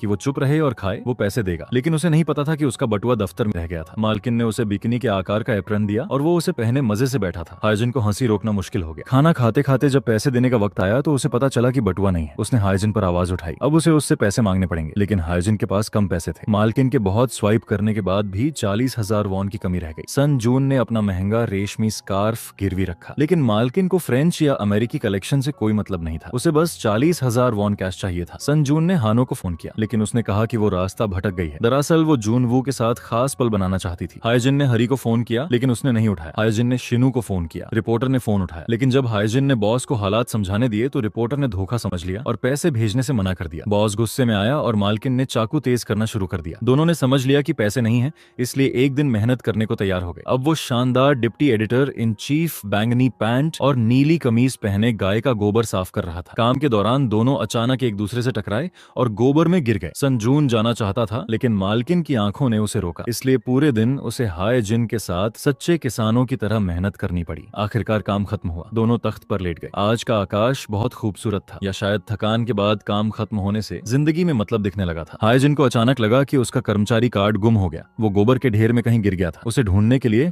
वो वापस गौशाला में घुसी, लेकिन नहीं मिला। तभी संजून ने उसके सामने कार्ड रखा। उसे चिंता से देखा। वो इंसान गोबर के डर से ऊपर उठ गया था। शायद इसीलिए उसने खुद जाकर कार्ड ढूंढा। मालकिन के शब्दों से हाईजिन को एहसास हुआ कि जिस बुरे बॉस से वो नफरत करती थी, उसने उसके लिए इतना किया। वापस जाते वक्त उसने उसे बताया कि उस कार्ड को इतना संभाल कर रखने की वजह ये थी कि ये उसका पहला कर्मचारी कार्ड था। उसके लिए ये बड़ी कंपनी में असली कर्मचारी के रूप में उसका नाम था। उसके लिए ये मामूली था, लेकिन उसके लिए ये एक उपलब्धि थी। उसने उसे बताया कि उसके लिए खास यादगार चीज वो पहेली थी जो उसने गलती से तोड़ी थी। दूसरों के लिए ये एक अधूरी पहेली थी, लेकिन उसके लिए ये सोने से भी कीमती याद थी। इससे हाईजिन का दिल भर आया, लेकिन बाद में उसने हाथ उठाकर मुआवजे की मांग कर डाली, जिससे वो बहुत हैरान हो गई। ये मिशन 2 दिन 1 रात का था। कंपनी की सोलो ट्रैवल थीम के लिए जगह चुनने का काम था। शिन्या ने जूनवू को फोन करके पता किया कि वो और हाना रास्ते में खो गए हैं, यानी जिन और संजून एक साथ रह रहे हैं। उसे उन दोनों के करीब आने का ख्याल आया और हाईजिन खोने का डर सताया। हरी ने संजून और जिन दोनों को फोन किया। उस वक्त जिन और संजून मिलकर ये तय कर रहे थे कि अकेले सफर में दिशा कैसे चुने और क्या महसूस होता है। हाईजिन बिल्कुल उसकी भावनाएं समझ सकती थी, अकेलापन और किसी जरूरी इंसान को चिट्ठी लिखने की तड़प। इससे संजून ने वो वक्त याद किया जब वो अकेला अमेरिका में था। बदमाशी होती थी, फिर भी वो हिम्मत से जीता रहा, क्योंकि उसे कोरिया से एक दोस्त की चिट्ठियां आती थीं। लेकिन एक दिन चिट्ठी आनी बंद हो गई। वो लंबे वक्त तक टूटा रहा। हाईजिन ने सुना और चुप रह गई। कहना मुश्किल था। उसने बात छोड़कर समुद्र किनारे दौड़ने लगी। संजून जाहिर तौर पर उसकी तस्वीर लेना चाहता था, लेकिन पकड़े जाने पर शर्माकर मुंह फेर लिया। फिर दूर से चुपके से उसे देखता रहा। जब दोनों साथ बैठकर खा रहे थे तो संजून को एहसास नहीं हुआ कि वो इस लड़की के साथ कब खुल गया। वो उस अधूरी पहेली और वो धुन जानती थी जो सिर्फ वो और उसकी पहली मोहब्बत जानते थे। दोनों बातें करते रहे है जैसे दो जिगरी यार लंबे वक्त बाद मिले हों। रात देर तक दोनों इतने डूब गए कि स्टाफ को धीरे से याद दिलाना पड़ा कि दुकान बंद हो रही है। इस दशकों पुरानी कहानी के बाद सन जून हाईजिन की और ज्यादा इज्जत करने लगा। वो सोच भी नहीं सकता था कि वो अपने दिल का वो दर्द उसे बता सका जो उसने उसे कभी नहीं बताया था, जिसे वो अपनी पहली मोहब्बत मानता था। हाईजिन खुश हुई कि उसका वो मोटा दोस्त गायब नहीं हुआ, बस वो अब अकेले जीना सीख रहा था। ये सोचकर हाईजिन को अचानक सन जून को सच बताने की इच्छा हुई। वो उसके साथ अकेलापन बांटना चाहती थी, उसे बताना चाहती थी कि वो इस दुनिया में अकेला नहीं है। लेकिन जैसे ही वो कहने वाली थी, शिनो आ गया। वो डरा हुआ था कि उन दोनों के बीच कुछ ऐसा ना हो जाए जिससे हाईजिन उससे दूर हो जाए, इसलिए वो अपना बैग लेकर बल्ब बनने आ गया। सन जून शिनयाक से नफरत करता था, इसलिए वो चला गया। लेकिन जब उसने सुना कि शिनयाक ने हाईजिन को पीने का बुलाया तो वो खुद भी चला आया। पीने की मेज पर शिनया बार बार अंडरवियर की बात करता रहा। वो आज इतनी जल्दी में था कि उसने अंडरवियर नहीं लाया,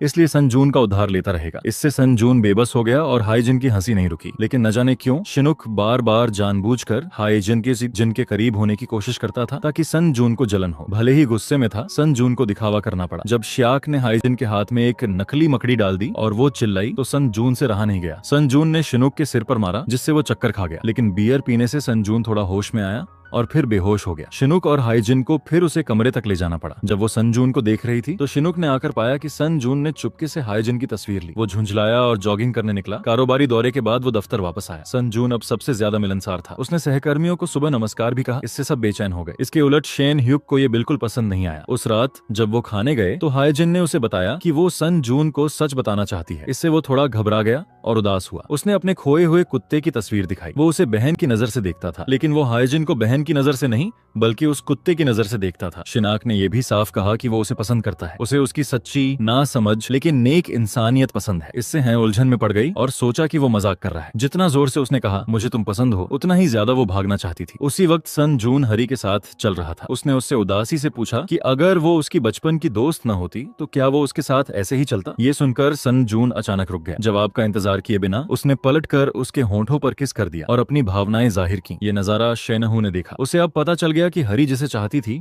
वो सन जून था। उसने हाईजिन को देखने नहीं दिया और कसकर गले लगा लिया। अगर हरी प्यार पाने की हिम्मत कर सकती है तो वो भी इस एहसास को थाम कर रखने की कोशिश करेगा। सन जून ने हरी के इजहार का फौरन जवाब नहीं दिया। वो उसे उस जगह ले गया जहां वो बचपन में तस्वीरें बनाते थे। हरी ने साफ उदासी जाहिर की। वो नहीं चाहती थी कि सन जून फिर उस खूबसूरत अतीत का जिक्र करे, क्योंकि उस अतीत में वो थी ही नहीं। सन जून ने कुछ नहीं कहा। उसने वर्तमान में खुद और हरी की तस्वीर बनाई। उसने कहा कि अतीत की बात नहीं करेगा, अब सिर्फ वर्तमान है। क्या ये ठीक है? हरी ने खुशी से दिल बनाया। वो सच में सन जून के साथ प्यार चाहती थी। उसने खुद से कहा कि वो सिर्फ 2 महीने उसके साथ रहेगी, फिर हाईजिन को सब बता देगी। सन जून से प्यार है लेकिन हाईजिन से दोस्ती उससे भी ऊंची है, इसलिए वो दोस्त नहीं खो सकती। जिनको जब पता चला कि उसकी सहेली की दिल की धड़कन बढ़ाने वाला एक लड़का है तो उसने पूरे दिल से उसका साथ दिया। इससे हरी और ज्यादा परेशान और तड़पने लगी। जब वो सन जून को फोन करके मूवी देखने जा रही थी तो उसने हाईजिन को आते देखा। उसने झट से फोन काट दिया। डर था कि सन जून हाईजिन की आवाज सुन लेगा। उधर शिन्यू हमेशा सन जून को बताना चाहता था कि हाईजिन उसकी पहली मोहब्बत है और हाईजिन को बताना चाहता था कि दोनों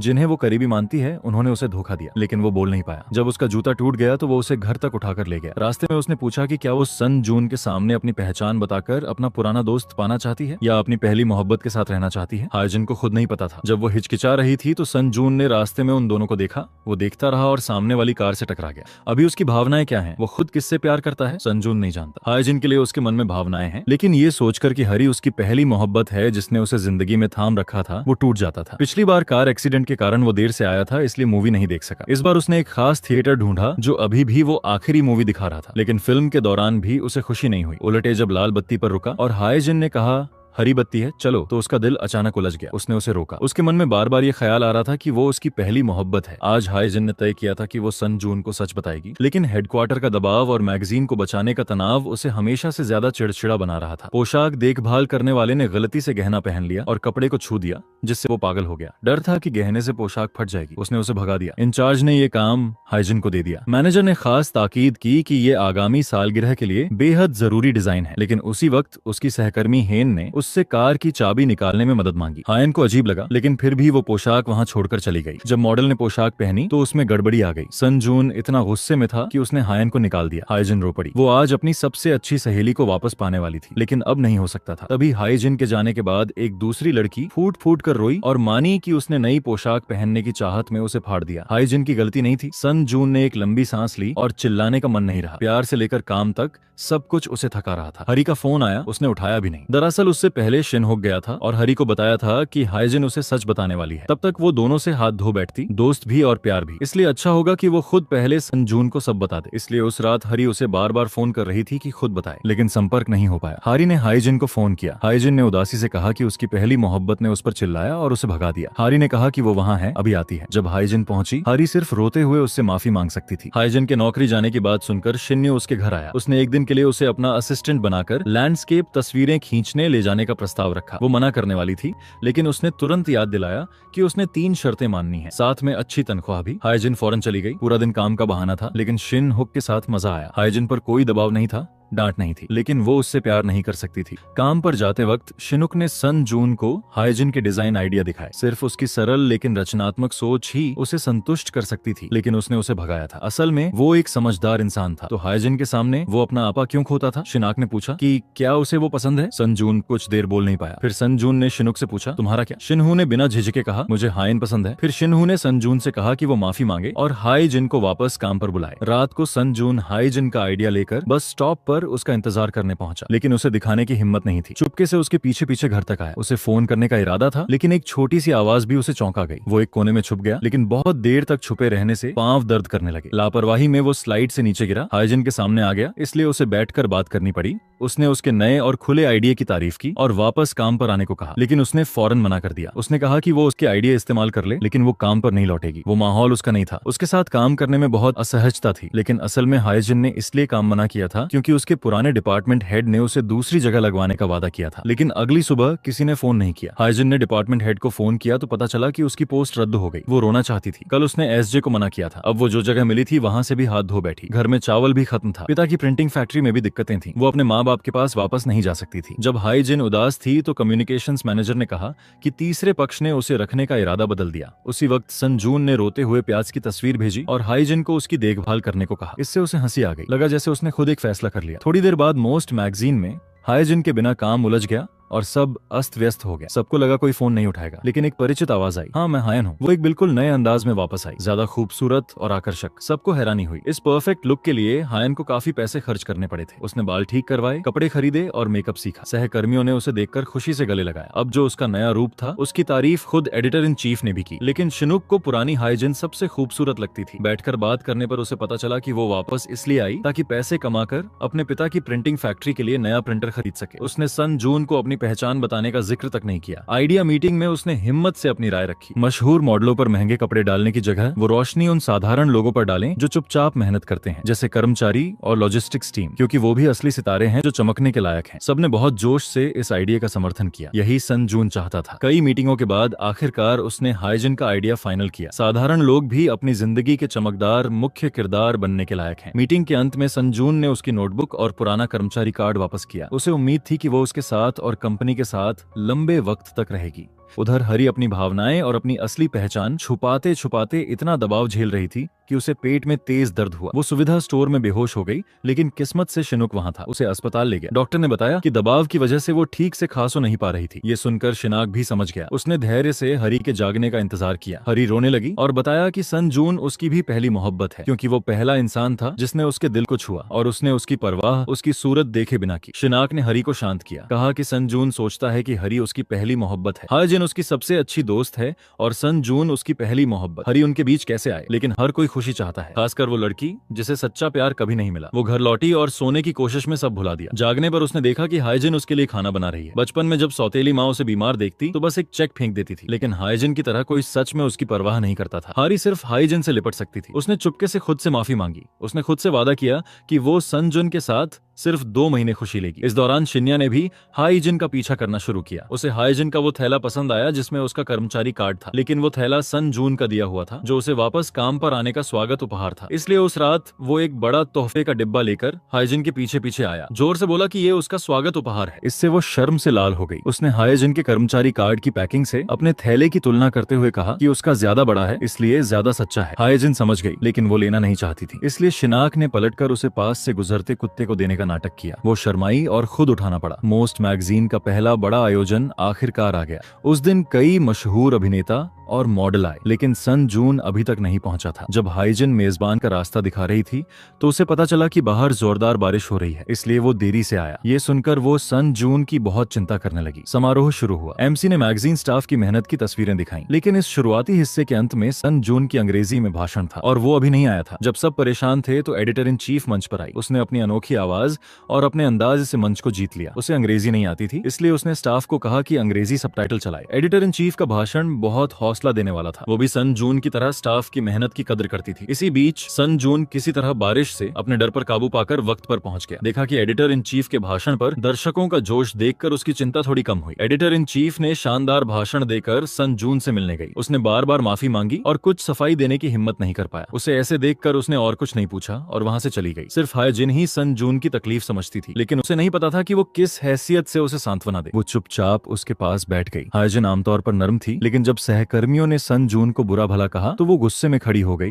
और उन्हें डांटा। सन जून वहां आ गया। उसने सब सुन लिया था, लेकिन वो नहीं चाहता था कि हाइजिन सबसे झगड़े। उसने उसे एक कोने में जाने को कहा और हंसकर उसे शुक्रिया कहा कि वो उसके साथ थी। मैगजीन में रिपोर्टर चाह हाइजिन को एक परी कथा पर लेख लिखने का मौका देना चाहती थी, ताकि वो खुद को ऊपर उठा सके और कंपनी में अपनी जगह मजबूत कर सके। लेकिन हाइजिन खुद को कम आंकती थी। उसने मना कर दिया। जब सन जून को पता चला तो उस रात वो उसके पीछे बस स्टॉप तक आया। उसने उसे मौके के देवता की तस्वीर दिखाई। उसने हिम्मत दी कि जो मौका आया और उसे न लिया वो चला जाएगा, फिर पछताने का वक्त नहीं मिलेगा। जिंदगी में खुद को चुनौती दो, तब पता चलेगा कि तुम कितनी काबिल हो। ये हौसला भरे शब्द सुनकर अगली सुबह हाइजिन ने खुद आगे बढ़कर रिपोर्टर चाह से बात की। उसने उनसे एक और मौका मांगा। वो अपनी काबिलियत आजमाने पर अड़ी थी। इसी दौरान हरी और शिनू का रिश्ता भी बेहतर होता जा रहा था। उसकी हालत बिगड़ रही थी, इसलिए उसने उसे घूमने चलने को कहा। अचानक उसे एक अजीब तरह की ताजगी मिली जो उसे पहले कभी नहीं हुई थी। इस सैर के बाद हरी ने सोच समझकर फैसला किया। वो उस पहचान को वापस करेगी जो उसकी थी ही नहीं, और सन जून को सब सच बता देगी। इसलिए उसने उससे मिलने का वक्त तय किया। लेकिन इसी बीच हाइजिन का एक मामला हो गया। पहली बार अखबार लिखने के लिए उसे बाहर जाकर असली डेटा इकट्ठा करना था। रिपोर्टर चाह ने उसे गाड़ी दी, लेकिन फिर पूरे कमरे को पता चला कि हाइजिन गलती से किसी दूसरे सहकर्मी की चाबी ले गई और वो गाड़ी खराब थी। शिनुक ने बार बार फोन किया, लेकिन हाइजिन ने ध्यान नहीं दिया। रिपोर्टर चाह ने भी डिप्टी एडिटर को खबर दी। सन जून हरी का इंतजार कर रहा था जब उसे ये खबर मिली। साथ ही इंटरनेट पर एक कार एक्सीडेंट की खबर आई, ठीक उसी जगह जहां हाइजिन जा रही थी। वो खुद को रोक नहीं पाया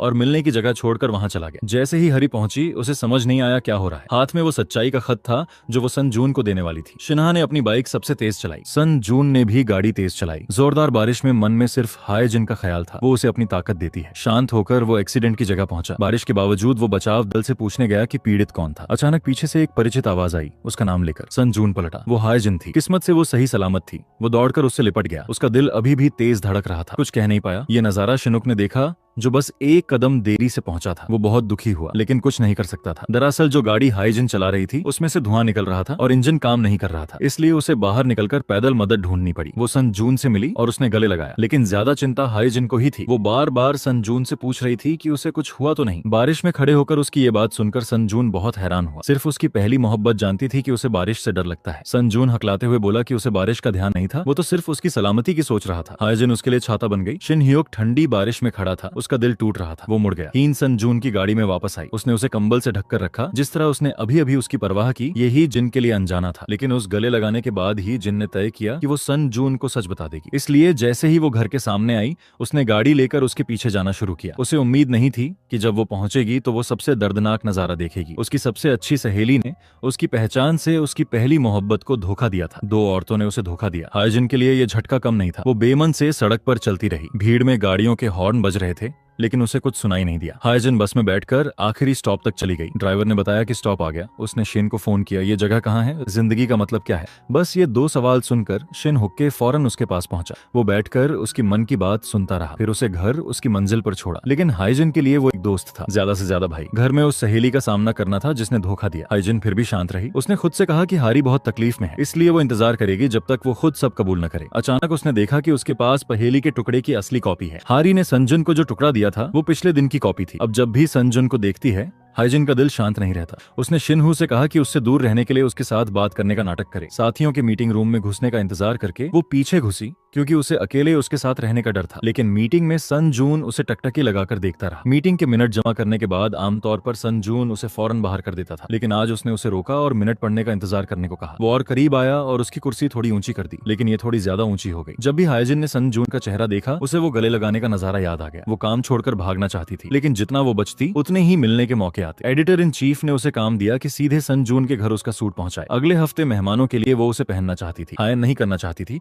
लेकिन एडिटर इन चीफ के खिलाफ जाने की हिम्मत नहीं थी। होटल पहुंचकर उसने रिसेप्शनिस्ट से कहा कि सन जून को दे दे, लेकिन वो ठीक उसके पीछे था। वो डरी, लेकिन उसने जाने नहीं दिया। उसने उसे चाय पीने के लिए कमरे में बुलाया। वो घबराई और डरी। चाय का कप उठाकर जल्दी पीने की कोशिश की ताकि जल्दी जाए, लेकिन चाय बहुत गर्म थी। तभी सन जून ने अचानक माना कि उसे हाइजिन के प्रति कुछ खास एहसास होता है। जब भी वो उसके पास होती है तो उसका मन उलझ जाता है, जब बेवजह गुस्सा होता है तो उस पर निकालता है। उसे सच में अफसोस था। ये सुनकर हाइजिन चौंकी और उसकी चाय गिर गई। सन जून ने उसे अपनी कमीज दी। हाइजिन के घर जाने से पहले उसने ध्यान से उसकी आस्तीन मोड़ी और समझाया। उसे उसके प्रति कुछ खास एहसास होता है, क्योंकि लगता है जैसे वो उसकी कोई परिचित है, लेकिन वो एहसास साफ नहीं था। ये प्यार है या नहीं, ये कह पाना मुश्किल था। ये सुनकर हाइजिन के आंसू निकल आए। वो उसे बताना चाहती थी कि वो ही वो परिचित है, लेकिन वो बोल नहीं पाई। वो उसकी गाड़ी की चाबी लाने का इंतजार किए बिना पहले निकल गई। डर था कि ज्यादा देर रुकी तो इरादा बदल जाएगा और इससे उसकी सबसे अच्छी सहेली को चोट लगती। उधर शिन्यू ने हरी को पूरा सच बता दिया। हरी भारे मन से घर लौटी। उसने हाइजिन को कमरे में सिमटे हुए देखा। उसने हाइजिन से कहा कि वो इंतजार करे, बस कल सब कुछ अपनी सही जगह पर आ जाएगा। हरी ने हाइजिन का शुक्रिया किया कि उसने समझा। हाइजिन ने उसकी बात समझी, लेकिन बिना कुछ कहे रह गई। अगले दिन हाइजिन ने किसी कॉमिक किताब के लेखक का इंटरव्यू लिया। दोनों की बहुत अच्छी बातें हुई। उस लेखक ने हाइजिन को एक किताब दी और उसे लिखने का जज्बा जारी रखने की हिम्मत दी, जैसे वो बचपन में परी कथाएं लिखती थी। इंटरव्यू के बाद हाइजिन सन जुन के पसंदीदा लेखक की पेंटिंग प्रदर्शनी देखने गई। वहाँ अचानक उससे मुलाकात हो गई। दोनों बहुत आराम से बातें करने लगे। एक जोड़े की तस्वीर लेने के बाद उन्होंने हाइजिन की मदद का बदला चुकाने की पेशकश की। उसने मना किया, लेकिन सन जून ने उन्हें अपना फोन दे दिया। वो उसके साथ अकेले तस्वीर खिंचवाना चाहता था। बाहर निकलकर उसने सन जून के साथ कल मिलने का वादा किया, क्योंकि उसे पता था कि आज हरी उसे सच बता देगी। ऐसा होते ही हरी ने सन जून को मिलने के लिए फोन किया, जिसे वो भी चाहता था। वो उसे हाइजिन के प्रति अपनी भावनाएं बताना चाहता था। जब वो दफ्तर से लौटी तो सहकर्मियों के शब्दों से हाइजिन को पता चला कि पिछले दिन शिन एक कार एक्सीडेंट में पड़ गए थे, क्योंकि वो उसे ढूंढने के लिए भाग रहे थे। लेकिन जब उसने पूछा तो उन्होंने कहा कि बाइक खराब हो गई थी, मरम्मत करवानी पड़ी और चोट तो बस लापरवाही से गिरने की थी। केजिन शिनाक के पीछे दौड़ी की शुक्रिया कहे, लेकिन उसने 3 शर्तों के बदले जो वादा किया था उसका इस्तेमाल करते हुए उसे आखिरी बार गले लगाया, जैसे ये उसकी आखिरी चाहत हो। उसने कहा कि वो हाइजिन को पसंद करता है, इसलिए उसका दोस्त नहीं बन सकता, लेकिन इससे ज्यादा कुछ कर भी नहीं सकता। इसी बीच सन जून होटल पहुंचा, लेकिन गलती से उसे हरी की असली पहचान का पता चल गया। उसकी सवाल भरी नजरों के सामने वो जवाब नहीं दे पाई। वो आज बताना ही चाहती थी, लेकिन ये सोचा नहीं था कि इस तरह पता चलेगा। अब हरी कोई बहाना नहीं बना सकती थी। उसने पहली बार पूरी सच्चाई बताई। पहली बार सन जून से उसके अनुरोध पर मिली थी, लेकिन अगली बार वो अपनी भावनाओं को रोक नहीं पाई। उसने आज सब बताने का इरादा किया था, लेकिन इस तरह पता चल जाएगा ये नहीं सोचा था। सन जून ने ये नहीं बताया कि वो माफ करेगा या नहीं। उसने बस हरी से पूछा कि असली हायन कहाँ है। हारी ने मान लिया कि वो बेवकूफ लड़की जिसे वो तुच्छ समझता था वही उसकी सबसे अच्छी सहेली है। हैरी ने अपनी भावनाएं नहीं रोकी। उसे बस सन जुन की माफी की उम्मीद थी, लेकिन वो बिना पलटे चला गया। उसके मन में बस एक ही ख्याल था, जल्दी से हाजिन के पास जाना। इतना कि गाड़ी चलाते चलाते वो रो रहा था। खुद पर गुस्सा था कि उसने उसे इतनी देर से पहचाना। इसी बीच शिनाक ने एक बार फिर हाइजिन से अपना प्यार जाहिर किया। हाइजिन मुश्किल में थी कि तभी सन जून ने उसे फोन किया। उसकी कांपती आवाज में वो परिचित नाम सुनकर हाइजिन सकते में आ गई। उसे एहसास हुआ कि उसे सब पता चल गया। जब सन जून ने कहा कि वो उसे अभी देखना चाहता है तो शिनाक ने भी हाइजिन से कहा कि वो न जाए। वो 2 बेहद मुश्किल रास्तों के बीच खड़ी थी, लेकिन वो अपने बचपन के दोस्त का बहुत लंबे वक्त से इंतजार कर रही थी। इसलिए शिनुक से माफी मांगकर वो भाग खड़ी हुई। शिनयू का दिल टूट गया। कंपनी के सामने उस जानी पहचानी लाल बत्ती पर 2 लोग जिनके दिल एक साथ धड़के एक दूसरे के सामने आए। अनगिनत बार सामना हुआ था, लेकिन इस बार का एहसास वाकई बयान से परे था। एक ऐसी खुशी जो दोनों को हंसा गई। सन जून ने उसे कोसा कि शुरू से ही क्यों नहीं बताया। वो उसे बहुत याद करता था। उसकी भावनाओं ने उसे अपने दोस्त के बारे में दोषी भी महसूस कराया, लेकिन उसने माफी मांगी कि उसने उसे इतनी देर से पहचाना कि जिनका गला भराया। वो एक शब्द भी नहीं बोल पाई, बस खुशी के आंसू बहाती रही। एक दूसरे को पहचानने के बाद दोनों आराम से चलते हुए अपने दिल की बातें करने लगे। हायन ने बताया कि उस वक्त उसे खुद पर बहुत शर्म आती थी। डर था कि उसका रूप उसे निराश करेगा, इसलिए उसने उसे मूर्खता से धोखा दिया। लेकिन अब सन जून की आंखों में कोई शिकायत नहीं थी, सिर्फ उस पहली मोहब्बत के लिए प्यार था जिसे वो दिन रात याद करता था। जब सन जून ने हरी का जिक्र किया तो हाँ, जिनको पता चला कि हरी ने खुद सच नहीं बताया, लेकिन उसने खुद अंदाजा लगा लिया था। शायद हरी बहुत घबरा गई थी, इसलिए हैन तुरंत घर दौड़ी। हरी के सामने आकर उसने शांत रहने की कोशिश की। उसने हरी से कहा कि बाहर जाकर अपने दोस्तों से मिले, सब खत्म हो गया। थोड़ी देर बाद हायन ने गलती से वो चिट्ठी देखी जो हरी सन जून को देने वाली थी। हायजन को एहसास हुआ कि उसकी सबसे अच्छी सहेली कितनी बेचारी है। इस दोस्त को प्यार की इतनी कमी थी। पहली बार जब हरी को सच्चा प्यार मिला तो वो उसे पा नहीं सकती थी। वो चाहती थी कि छोड़ दे, लेकिन दिल नहीं माना। शायद हरी बहुत तड़प रही होगी, इसलिए हायन दौड़कर उसे ढूंढने निकली। सच में उसे एक कोने में अकेले रोते हुए पाया। अगले दिन दोनों लड़कियां मिली। नॉर्मल रहने की कोशिश की, लेकिन दोनों को पता था कि सब बहुत अजीब है। संजून आज सुबह बेहद खुश था। वो हाइजिन का हाथ थाम सड़क पार करने दौड़ना चाहता था, लेकिन उसने मना कर दिया। इसलिए उसे एहसास हुआ कि वो जानबूझकर अपनी भावनाएं छुपा रही है। सही बात यह थी कि हाइजिन हरी की वजह से संजून से प्यार करने से डर रही थी। वो उसे देखकर एक दोस्त की तरह पेश आ रही थी। उसने ये देखा तो उसे छत पर ले जाकर सफाई मांगी। हाइजिन ने हकलाते हुए वो बात कही जो अनजाने में संजून को चोट पहुंचाने वाली थी। वो कहना चाहती थी कि हरी उसे पसंद करती है और वो उसकी दोस्त भी है, लेकिन एक शब्द भी नहीं निकला। जन उदास होकर चला गया। थोड़ी देर बाद हाइजिन नीचे आई, शिनहुक से मिली। उसका चेहरा पीला था। उसने जल्दी से उसे अस्पताल का बिल का पैसा दिया। नए भाई की चोट की भी उसे परवाह थी, लेकिन शिनहक ने बस हल्की मुस्कान दी और चला गया। ये नजारा अंकल किम ने देखा। उसने हाइजिन से पूछा कि क्या उसे शिनाई से प्यार है। ये सवाल संजून ने सुन लिया और वो गलत फहमी में पड़ गया। इस दौरान हंसो और जून वू के बीच प्यार का रिश्ता बन रहा था। हंसो को पता चला कि जून वू कोई रईस नहीं बल्कि एक सामान्य लॉन्ड्री वाला था। वो पागल हो गई। उसकी सारी मेहनत पर पानी फिर गया। ये भी झूठ था। उस रात घर लौटकर हाइजिन ने हरी को देखा। वो सब भूलने के लिए अपनी पुरानी आदत पर वापस जाने लगी थी। बुरे बॉयफ्रेंड के साथ वक्त बिताने लगी। हाइजिन दिल में तड़पी। उसे खींचकर घर के अंदर ले आई। हाइजिन ने हरी को डांटा कि वो खुद को बर्बाद कर रही है। क्या वो पहले जैसी नहीं बदली थी? लेकिन दोनों जानती थीं कि ये बदलाव संजून की वजह से था। हरी को खुद पर तरस आया। उसने कहा कि वो हकीकत का सामना नहीं कर सकती। हाइजिन का चेहरा भी नहीं देख पा रही क्योंकि अपराध बोध हमेशा सताता है। अब वो दोनों दोस्त नहीं रह सकते, इसलिए वो दूर चली जाएगी। लेकिन हाइजिन ने कहा कि रहने वाली तो वो है, इसलिए वो खुद जाएगी। ये कहकर हाइजिन ने सामान बांधा और माँ बाप के घर चली गई। लेकिन जैसे ही पूरा परिवार मिला, सबने पूछा कि हरी कहाँ है। साफ था कि परिवार हरी को बेटी की तरह मानता था। इससे हाइजिन और ज्यादा उदास हो गई।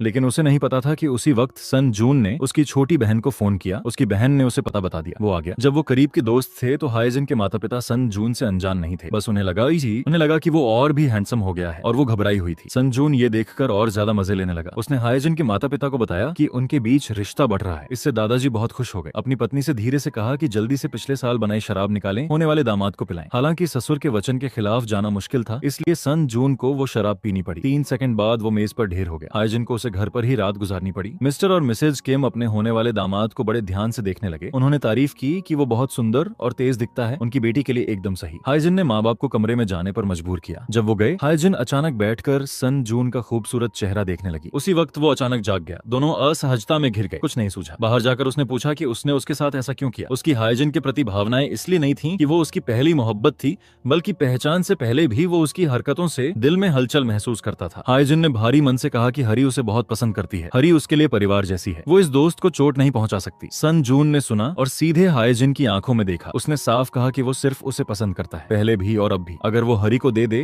वो हरी से प्यार नहीं कर सकता। अगर हाइजिन उसे अभी नहीं अपनाती, वो इंतजार करने को तैयार है। बस एक बात चाहता है, उससे दूर न भागे। इस बात ने टीजन को छू लिया। वो मान गई। उधर हरी सड़क पर भटक रही थी कि उसकी असली माँ मिल गई। उस साल उसकी माँ उसे पिता के पास छोड़ गई थी। अब उसकी असली माँ चाहती थी कि वो उसके साथ रहे। माँ को अपनी गलती का एहसास हुआ। उसने बेटी को अकेले छोड़ा। हरी को उसकी परवाह नहीं थी। माँ हाइजिन की माँ से मिलने आई। मिसेस चॉय लंबे वक्त से परिवार से अलग थी और उसका अपना करियर था। वो बस हरी को अपने पास रखकर उससे वो प्यार देना चाहती थी जो उसे नहीं मिला। लेकिन हरी ने उसे नजरअंदाज किया। माँ ने मैसेज किया कि वो कुछ दिनों में विदेश जा रही है। उसने चाहा कि हरी एक बार मिले या उसके साथ चली जाए। हरी ने मैसेज पढ़ा, एक पल हिचकिचाई, फिर अपनी माँ को फोन किया। हरी ने कहा कि वो माँ के हाथ का केकड़े का दलिया खाना चाहती है। उधर पिछली कोशिशों की वजह से मोस्ट मैगजीन दूसरे स्थान पर आ गई, लेकिन प्रतियोगिता में पहले स्थान पर पहुंचना बहुत मुश्किल था और शिनहुक के दिल में टूटन थी। उसने तो प्रतिद्वंद्वी कंपनी के लिए काम करने पर हाँ कहने तक सोच लिया। इस खबर से सारे सहकर्मी हैरान हो गए। उस रात संजून खुद शिन्या को ढूंढने गया ताकि उसे रुकने के लिए मना सके। संजून ने जानकारी साझा की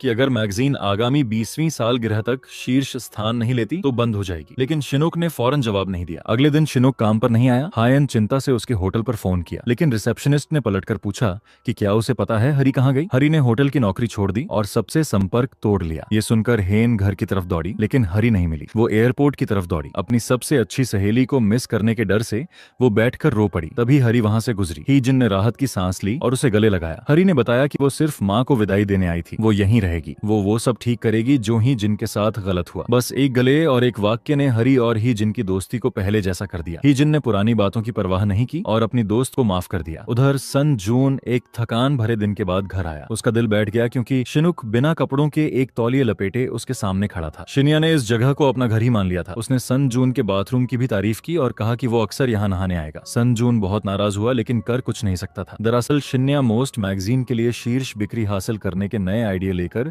संजून से चर्चा करने आया था। शिनाक थोड़ा बेवकूफ दिखता था, लेकिन कलात्मक प्रतिभा में वो एक अद्भुत प्रतिभावान था, लेकिन सन जून की नजर में वो अभी भी खास नहीं था। उसने कई जगहों पर खामियां निकाली, इसलिए शिन्हक ने काम पर वापस जाने का फैसला किया। उसने हाईजिन के साथ दोस्त के रूप में रहने की बात भी खुशी से मान ली। जब सहकर्मियों ने शिन्हक को वापस आते देखा तो सबने उत्साह से उसका स्वागत किया। सन जूनस ने ठंडे चेहरे से बाहर जाकर सबको काम सौंपा, लेकिन कई दिनों के दबाव के कारण उसकी नाक से खून निकलने लगा। दो सहकर्मियों ने उसे पकड़कर सिर ऊपर नीचे करने लगे। उसका ठंडा बॉस वाला रुतबा चला गया। सन जून को खुद नहीं पता था कि उनकी बाहों से कैसे निकले। ही जिन उसकी बहुत चिंता कर रही थी और घबराहट में एक अजीब आवाज में टाइप करने लगी। दोपहर को सहकर्मियों का शोर सन जून को परेशान कर रहा था। हायन को बहुत फिक्र हुई। उसने कागज पर अपना कार्ड रखा और उन्हें खाने जाने पर मजबूर किया, यहाँ तक कि उसने एक स्क्रीन राइटर का मुंह जोर से बंद कर दिया ताकि सन जून सो सके। एक दिन हाईजिन आखिरकार काम के बाद घर जा सकी। उसकी छोटी बहन हरी के साथ खेलने आई। उसे नहीं पता था कि क्या हुआ था, इसलिए उसने आराम से बताया कि सन जून उसकी बड़ी बहन से मिलने घर आया था। हाईजिन को डर था कि हरी को दुख होगा, इसलिए उसने बहन का मुंह ढक लिया। उस रात हरी ने हाईजिन को भरोसा दिलाया कि उसे अब किसी बात की परवाह नहीं। हरी ने हाईजिन को हौसला दिया कि वो अपनी खुशी अपनाए और सन जून के पास जाए। वो 1 घंटे से हाईजिन के दरवाजे के सामने खड़ा था। दस्तक दे या न दे हिचकिचाता रहा। हाईजिन से मिलना अजीब भी था, लेकिन न मिले तो उसकी बहुत याद आती थी। आखिरकार उसने जाने का फैसला किया।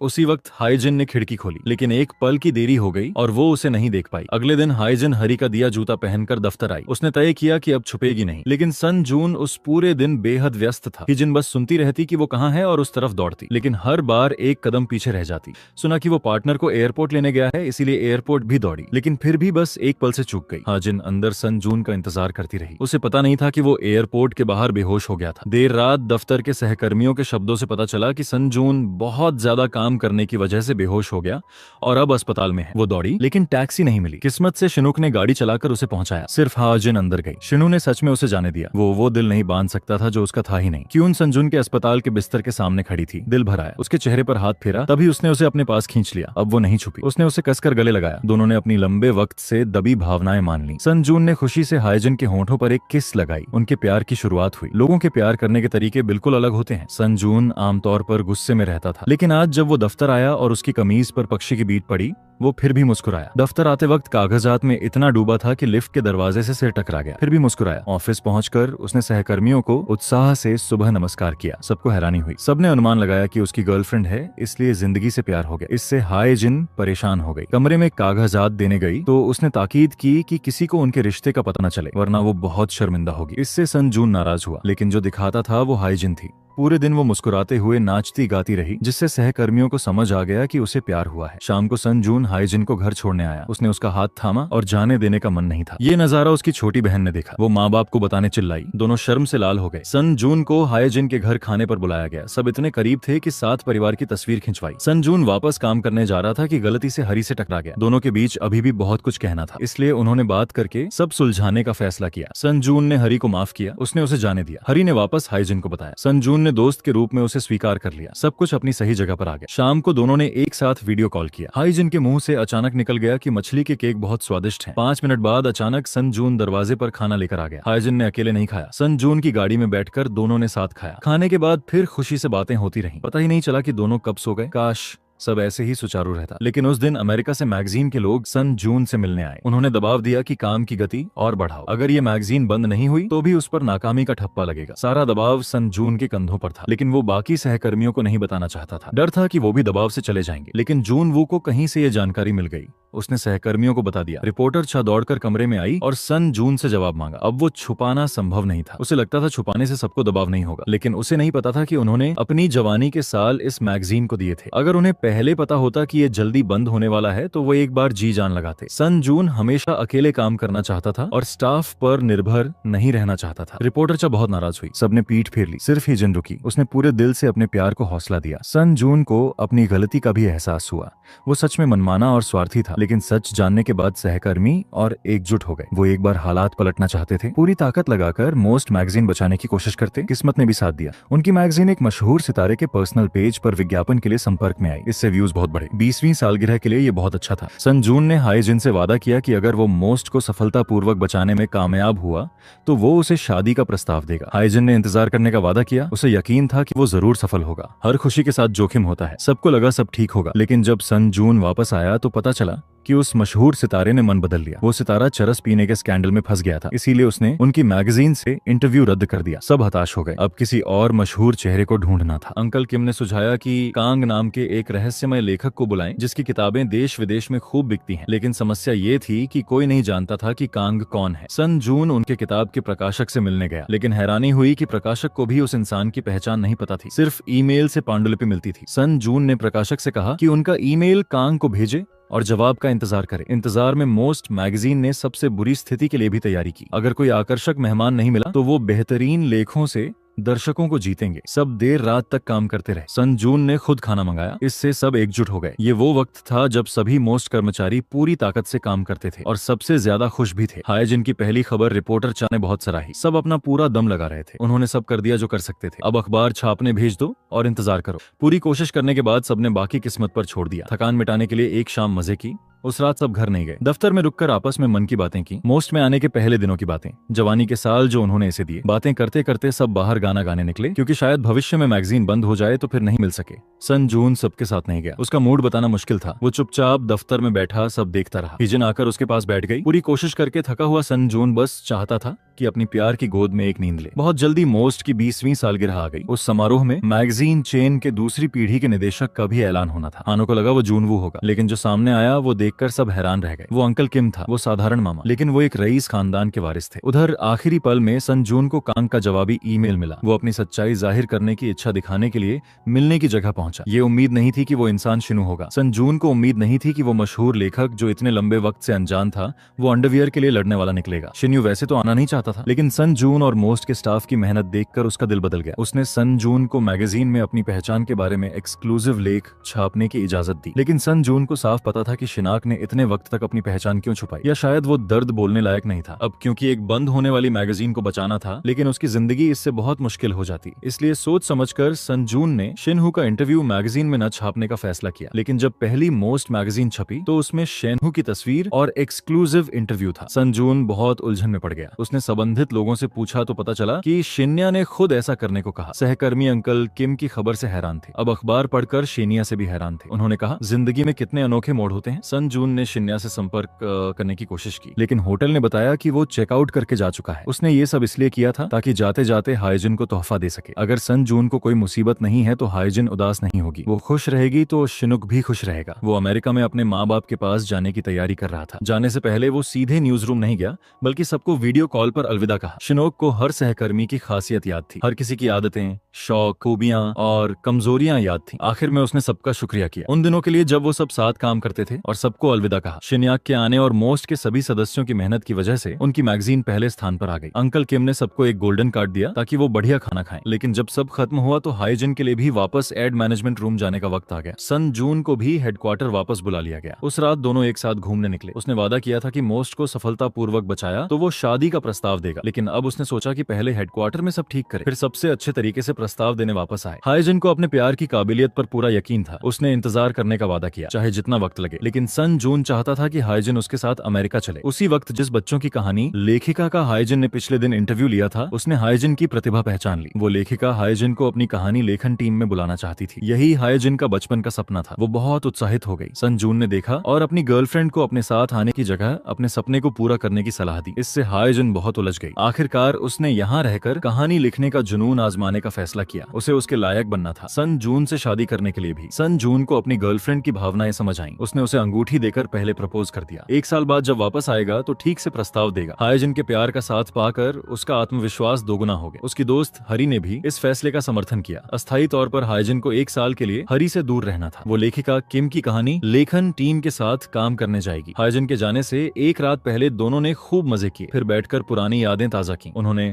भगवान का शुक्रिया किया कि उन्हें एक दूसरे की दोस्ती मिली। अगले दिन हाइजिन ने सन जून को अपनी नई कार्यस्थली दिखाई ताकि एक साल बाद वो सही जगह पर उसे ढूंढ सके। आज जाने का दिन था। उसने उम्मीद जताई कि हाइजिन अक्सर चिट्ठी लिखती रहे, इस तरह वो उसे खोने से नहीं डरेगा। उसने मान लिया। वक्त गुजरता रहा। कुछ महीने बीत गए। हाइजिन अपने पुराने रूप में वापस आ गई। वो मासूम और खुश थी। खुद को स्वीकार कर लिया था। सब उस मुस्कुराती हुई और जिंदगी से प्यार करने वाली लड़की को पसंद करते थे। हाइजिन ने अपने सीनियर्स के साथ मिलकर कहानियां लिखने में पूरी मेहनत की। वो कम उम्र की थी, लेकिन उसका अपना एक अनोखा अंदाज था। फिलहाल वो उस राह पर बेहद खुश थी जो उसने चुनी थी। असली लेखकों ने उसकी प्रतिभा को पहचाना। जब भी हाइजिन की तारीफ होती वो उसे फोन करके बताती। भले ही दोनों दूर थे, उनके दिल करीब थे। वो एक साथ वीडियो कॉल पर खाना खाते थे। लेकिन एक दिन अचानक वो अपने प्यार से संपर्क नहीं कर पाई। वीडियो कॉल हो या फोन कॉल, हमेशा बिजी बताता, मैसेज का कोई जवाब नहीं। हाइजिन बहुत परेशान हो गई। डर था कि सन जून बहुत ज्यादा काम करने से गंभीर रूप से बीमार हो गया। पूरे दिन मन खराब रहा, किसी काम में ध्यान नहीं लगा। बार बार फोन देखती रही। मन ने तस्वीर बना दी कि वो तेज बुखार में फर्श पर पड़ा है और उसका फोन बैटरी से मर गया है। लेकिन उस पल सबसे अनोखी चीज हुई। गर्मी की बारिश में सन जून हाइजिन के सामने छाता लिए खड़ा था। वो इतनी खुश हुई कि बारिश की परवाह किए बिना उसकी तरफ दौड़ी। वो फिक्र में दौड़कर उस तक पहुंचा और छाते से ढक लिया। दोनों ने एक दूसरे को कसकर गले लगाया। लंबी दूरी के प्यार के दिन खत्म हुए। इस बार वापस आकर सन जून मोस्ट का नया एडिटर इन चीफ बन गया। पुरानी एडिटर इन चीफ की शादी होने वाली थी। हांसो और जून वू अब एक दूसरे से सच्चे प्यार में जोड़ा बन गए। हंसो को एहसास हुआ कि प्यार पैसे से ज्यादा जरूरी है। जुनू उसकी बहुत परवाह करता था,